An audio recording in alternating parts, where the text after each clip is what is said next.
Now at 5, the city of Joplin has a new mayor. We're going to learn who now fills that position. Plus, we'll hear from some Carthage residents still recovering from last week's storms. And Arizona's an 1864 abortion ban can take effect. We'll see how that impacts the race for the White House. The 4 states' most watched news starts now. City of Joplin has a new mayor. This is KOIM News at 5. I'm Dow Quick. The City Council last night voted unanimously to appoint Keenan Cortez to the role. Cortez has been serving as the city's mayor pro tem. That position is now filled by Josh Dieter.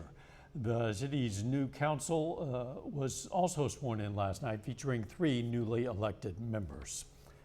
Some Carthage residents are still dealing with the consequences of last week's storm. An apartment building next to the Carthage Square had severe water damage after the roof peeled off and ceiling tiles broke and fell onto the floor. Many of their windows broke as well. 5 families used to live in the building, and some of them lost most of their belongings. When I went upstairs, there was just glass and metal and ceiling tiles all over everything. Everything soaked. Everything was just covered in debris. And once you clean that debris off, all the tables, anything wood is just extremely warped. The building had to be evacuated during the storm. While most families moved out, 2 of them, including the landlord, Keith McBride, still live there. McBride is addressing the issues and hoping to rebuild the place like it was. He says he has new humidifiers running 24/7 to save floors and get moisture out. McBride is currently working with contractors. Let's check in with Chief Meteorologist Doug Heddy for a first look at the weather. Well, it's turned out to be a nice Tuesday for us today. We've had quite a bit of sunshine through the morning hours, clouds during the afternoon, but temperatures great, near 70 in Joplin, also in Pittsburgh. We are dry, but we do have some rain chances in the forecast as we go through about the next 36 hours. Look at our temps, upper 60s, lower 70s. Once you get out across southeastern Kansas, a little breezy, northeasterly winds, and these are going to pick up as we go through the overnight hours tonight and then into tomorrow. Looking outside, we do have a few little scattered showers, mainly our far eastern counties, and we can't rule out a random shower as we go through the evening hours, but all the big storms are down to our south. But this system, this big batch of rain right here, will head toward us later on tonight. So we have rain in the forecast. I'm going to break it all down for you here in just a bit. See you soon. Arizona is the latest abortion battleground state, with its Supreme Court today reviving an 1864 law criminalizing almost all abortions. The issue is central to the upcoming presidential election. Danya Bacchus reports. Arizona State Supreme Court turned back the clock Tuesday, ruling the state can enforce a law criminalizing abortions, except those to save a mother's life. That law was passed before Arizona was even a state and before women had the right to vote. Democratic Governor Katie Hobbs. I refuse to allow extremist county prosecutors to use this abortion ban to lock up women and doctors seeking or providing needed health care. The ban takes effect in 14 days. Abortion rights advocates have been collecting signatures for a ballot measure this fall. In November, we'll make history when Arizona voters overwhelmingly vote to restore abortion rights and reproductive freedom. The issue is already front and center in the upcoming presidential election. The states will determine by vote or legislation or perhaps both, and whatever they decide must be the law. Monday, presumptive GOP nominee Donald Trump announced he supports states' rights on the matter. Some conservatives have criticized the former president for stopping short of a national ban, but other Republicans back the move. The fact of the matter is he knows, and I know, that it's consistent with the majority of the American people. Democrats warn the GOP has a long game. The Trump smokescreen simply is a disguise for a Republican strategy and plan to pass a national abortion ban. The Biden campaign responded to Trump, releasing an ad about a Texas woman who made national headlines for being denied abortion services after a miscarriage. She says she may not be able to get pregnant again. Danya Bacchus, CBS News. The issue will also be on the ballot this November in some states, including Florida, Maryland, and New York. James and Jennifer Crumley, the parents of the teenager who killed 4 students in a 2021 school shooting in Oxford, Michigan, are sentenced to at least 10 years in prison. They are the first parents in the U.S. to be held criminally responsible for their child's school shooting. They were convicted of involuntary manslaughter. Their son, Ethan Crumley, pleaded guilty to murder and is serving a life sentence. Families of hostages held by Hamas met with Vice President Kamala Harris this afternoon as they pled for a deal to free their loved ones. President Biden has told the Israeli Prime Minister Benjamin Netanyahu he must do more to protect civilian lives. Netanyahu says a date has been set for a ground offensive in the southern Gaza city of Rafah, home to more than 1 million refugees. The Israelis are moving forward despite U.S. concerns. Still ahead, continuing to raise awareness. Many women are not getting screened for breast cancer. I'm Michael George with why and what federal health officials want women to know. Plus, a new study looks at the possible connection between acetaminophen use during pregnancy and neurodevelopmental disorders. Those stories next in Health Watch. Topping today's Health Watch, people with long COVID have patterns of inflammation that can be detected in the blood and could potentially be targeted with immune therapies. Those are the findings of a study from Imperial College London. Researchers say existing drugs that help control the body's immune system could be used for treatment. New research shows many women are not getting the screening for breast cancer that's recommended. Michael George has more. Routine mammograms are critical for detecting breast cancer early, when it's easier to treat and chances of dying from the disease are lower. Now, a new CDC vital signs report shows 1 in 4 women ages 50 to 74 are not up to date with the breast cancer screening. This is concerning because we know that about 40,000 women die a year from breast cancer, and having these screening mammograms can save lives. We found several reasons why women aren't getting their mammograms every 2 years. Those reasons include the cost for access to care, lack of transportation, food insecurity, loss of work, and feeling socially isolated. The report found the more of those health-related social needs a woman is dealing with, the less likely she is to get a mammogram. CDC Chief Medical Officer Dr. Deborah Howery says these barriers need to be removed. It's really important to address these needs now. When doctors are meeting with a patient, they can screen women for these needs and then connect them to community services. And if women are uninsured, CDC has a program in all 50 states through the health departments that will allow women to get a mammogram for free. While death rates from breast cancer have decreased, they remain high for Black women and women with low incomes. Federal health officials are encouraging all women not to delay their mammogram. Michael George, CBS News, New York. It's estimated about 22% of breast cancer deaths can be reduced by early screening and treatment. A large study finds using acetaminophen during pregnancy is not linked to neurodevelopmental disorders. Acetaminophen is the active ingredient in Tylenol. The study found acetaminophen used during pregnancy was not associated with increased risk of autism, ADHD, or intellectual disability in kids. The new findings refute recent research papers and statements that suggest there is an increased risk. And young people who have mood disorders such as depression or bipolar disorder are 30% less likely to get a driver's license. Research from Children's Hospital of Philadelphia shows they also experience a slightly elevated risk of crashing. As many as 1 in 10 teens or young adults are diagnosed with mood disorders, which can impair attention, memory, and motor skills. And that is a look at today's health news. A little bit later, hundreds of area high school students put their math skills to the test at Pitt State's annual math relays. Plus, we have rain chances increasing for us tonight. Details coming up.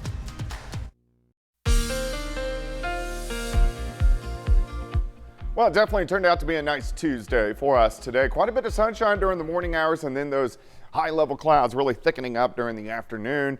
They're thin, but we have mostly cloudy skies outside right now. Nice shot, Indigo Sky Casino and Resort just outside of Seneca, Missouri. All right, through the evening, we slide back from the 70s, 60s, into the 50s. A lot of clouds continue to thicken. Random shower this evening, mainly our eastern counties, but showers starting to pop up later on tonight. All right, you can see a few little guys trying to get going, especially over towards Springfield and Branson. Besides that, not a whole bunch going on. We look pretty good, but again, there could be a random shower as we go through the evening hours. All the big action is down to our south. A lot of severe weather, parts of Texas pushing into Louisiana, more popping up in central Texas. But here's the upper level low out across the panhandles of Oklahoma and Texas, and that will start to head toward us tonight. Now, most of the energy is going to stay to our south, so that's why we're not going to see severe weather. We're going to be kind of on the colder side or the northern side of this system as it pushes through. All right, so let me take you through time tonight. Random shower next few hours, but showers start to pick up late tonight. So here's 5 o'clock in the morning, Kansas and Oklahoma. Scattered showers, maybe a couple rumbles of thunder as well through the morning. Here's 10 a.m. The rain will be a little bit more persistent as you get to the I-44 corridor and south. Periods of showers, random thunderstorm for us tomorrow. Look at our temps. We're sitting into the upper 50s. Rain continues tomorrow evening. So here's about 6:30, and then the rain will slowly work out of here as we go through the overnight hours tomorrow night. And then by Thursday morning, pretty much gone. We get back to partly sunny skies on Thursday. Temperatures start to warm back up, but very windy as we go into Thursday as well. So rain chances really sneak up late tonight into the morning hours and then taper off as we go through tomorrow night. Rainfall amounts, again, the heaviest is going to be in our southern counties, but a lot of areas along and south of I-44, ½ an inch upwards to an inch, which we need. But our northern counties, you may just get a few sprinkles, and that is just about it. So there's going to be a wide range of rainfall across the region. Temps hold into the 50s tomorrow. High temp, only 58 with the periods of showers and a few thunderstorms throughout the day. We do have northeasterly winds at about 5 to 10 to 15, but these are going to pick up as we go into Wednesday. We're going to have gusts 25, 30, upwards to 35. By Thursday, we're going to have gusts 30, pushing 40 miles per hour. So very windy over the next couple days. All right, let's head toward the weekend. Temperatures really warm up as we go into the 70s on Saturday.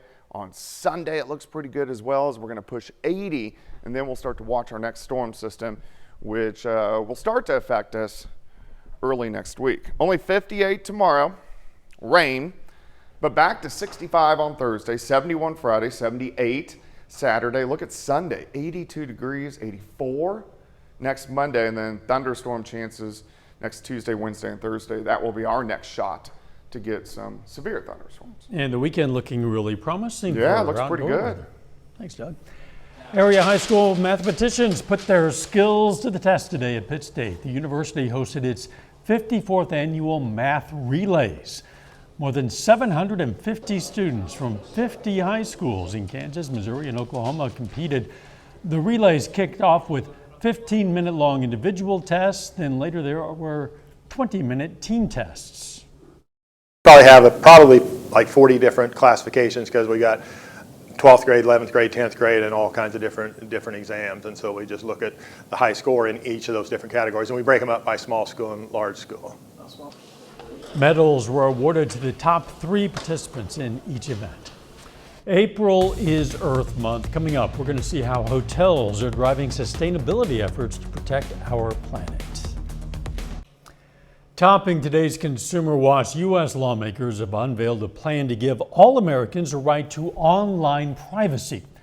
The proposed American Privacy Rights Act covers virtually every type of organization an internet user might interact with on a daily basis. The law would ban the transfer of sensitive data to third parties unless explicitly given. It would also allow users to opt out of targeted advertising. Norfolk Southern has reached a $600 million settlement that would resolve all class action lawsuits within 20 miles of its East Palestine, Ohio derailment. The settlement is intended to offset costs related to the February 2023 accident that sent that plume of toxic smoke into the air and displaced many people. Norfolk Southern has not admitted to any liability or wrongdoing. Orders for Boeing planes have bounced back. According to the company, American Airlines placed an order for 85 737 MAX 10 jets in the first quarter of 2024, but the Federal Aviation Administration hasn't approved that plane to carry passengers yet. Certification for the MAX 10 was halted after a 737 MAX 9 Alaska Airlines flight had a door plug blowout. It's unclear when the plane will be able to fly. It's Earth Month. Just about every hotel you check into these days offers information about its sustainability efforts. But some are going much further in their missions to improve the environment and surrounding community. Wendy Gillette reports on a couple of private island paradises. A wine bottle is crushed into pieces of glass and transformed into stools and cement products at Six Senses Lamu in the Maldives. Reverse osmosis makes water from the Indian Ocean drinkable, served in recyclable glass bottles. Tailors sew staff uniforms and every fabric item. Coconuts are ground down to create oil used in the spa. Chickens reduce food waste, and a garden produces vegetables, mushrooms, and herbs. If you can grow it yourself, then you help reduce the carbon footprint. The sustainability efforts don't stop there. 10 marine biologists work out of a new hub, taking on local education, conservation, and research projects. To help set policy and guidance in the Maldives for how to protect the marine environment.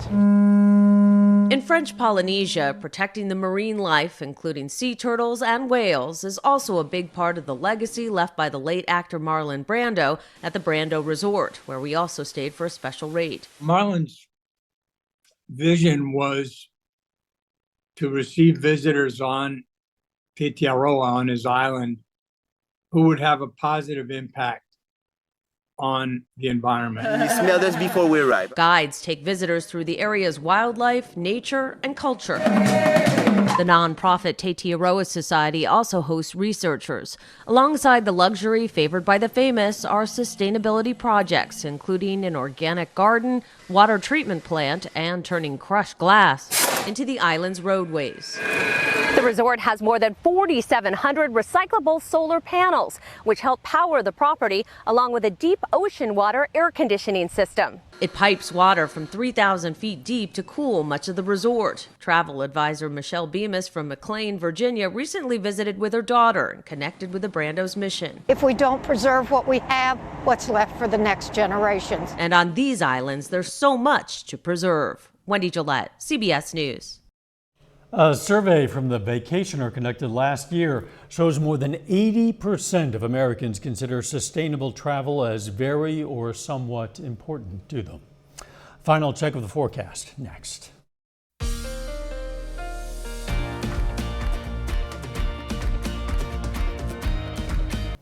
Up next on the CBS Evening News, a group of Palestinian and Jewish women in America share their message of peace.